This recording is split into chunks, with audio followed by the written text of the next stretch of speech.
Hey fellas, today we're gonna talk about how Jigglypuff evolved into Kirby through evolution.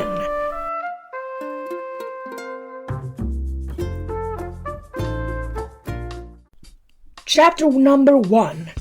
What? What are the similarities?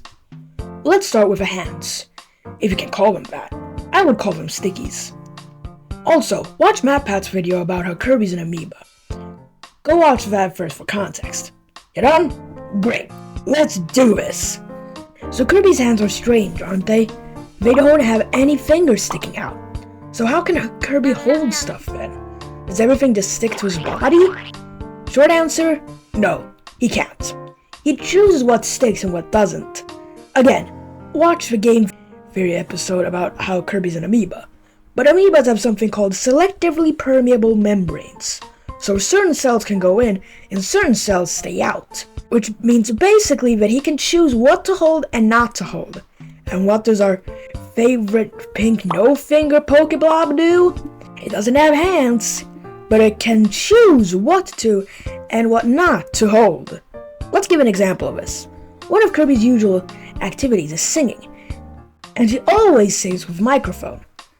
Something that needs to be held on without a stand. So she usually holds the microphone, therefore a connection is made. But this thing isn't just the only evidence. We have more of them. Trust me, it's a wild ride. Let's talk about their bodies. Now we would ideally want to see their skeleton or non-skeleton. But we have a game we can look at. It's called Super Smash Bros. Not Ultimate, Brawl, or Melee. The first Nintendo 64 game called Super Smash Bros. And we can see their skeleton when using Pikachu's electroshock move. Only 3 characters have no skeleton. The 3 characters are Jigglypuff, Kirby, and a character that I will reveal later. Jigglypuff has no skeleton. Kirby also doesn't have a skeleton. And the third is Samus. Yeah, Samus. Under this x-ray we see what's under the suit.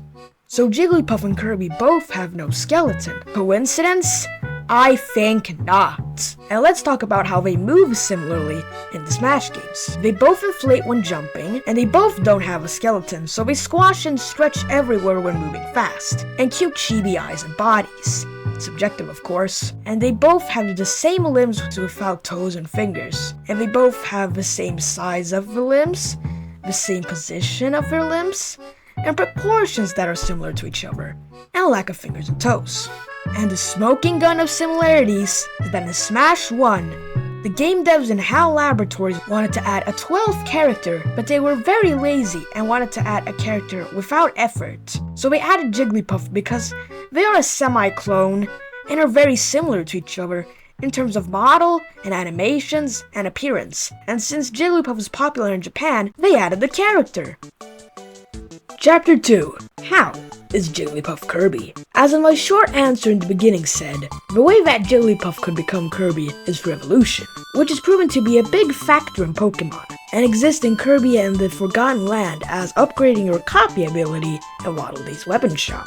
But how does evolution work? Charles Darwin, the man who made the evolution theory, says that evolution goes like this. Evolution is the slow changes of multiple generations of creatures and organisms to change DNA and genes, and randomly changing mutations, who give genetic changes randomly and see if the changes of the DNA and mutations and genes work to survive in a changed environment. It can result in new traits and even new species. So let me give an extreme and very simple example. If a place has a bunch of polar bears, and some polar bears resist heat, and some don't resist heat, and I place the polar bears in the Sahara Desert, then after many generations, many of the bears would die because they couldn't handle the heat. And then the polar bears who slowly changed to handle heat lives, and the heat resistance is more common in the population. After that, all the polar bears have changed to handle the heat. And if the group of polar bears are isolated, the polar bears will change even more, maybe into new species. That's how evolution and natural selection in a nutshell works. Please do your own research as well. I tried my best and it's oversimplified to understand, so take it with a grain of salt. So how does this apply to Jigglypuff and Kirby? Well, I'll talk about how it does now. Part 3. The Apocalypse. Let's talk about Kirby 64 crystal shards.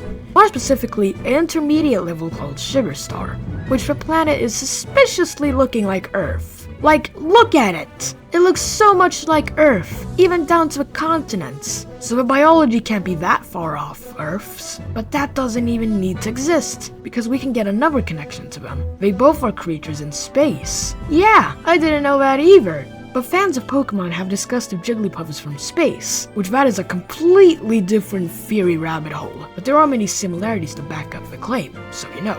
But let's talk about the timelines now. The years that Pokemon and Kirby take place in. By doing a quick Google search, we can figure out that in Pokemon Red and Green takes place in 1995 or 1996. And in Kirby 64, it takes place after humans are extinct. So we can confidently say that it takes place a long way out into the future. And evolution does take a long time too, so it is definitely possible that they could evolve. But why would they evolve? Well, maybe because of a changed climate or environment. Well, we will check where Pokemon takes place on, and it is on Earth. Even if it's not the exact same Earth, it's still Earth. So let's say this is how it could have happened. The Earth suddenly becomes colder and colder, and humans stop existing because of the cold. But a pink, furry Pokemon still stays alive, Jigglypuff.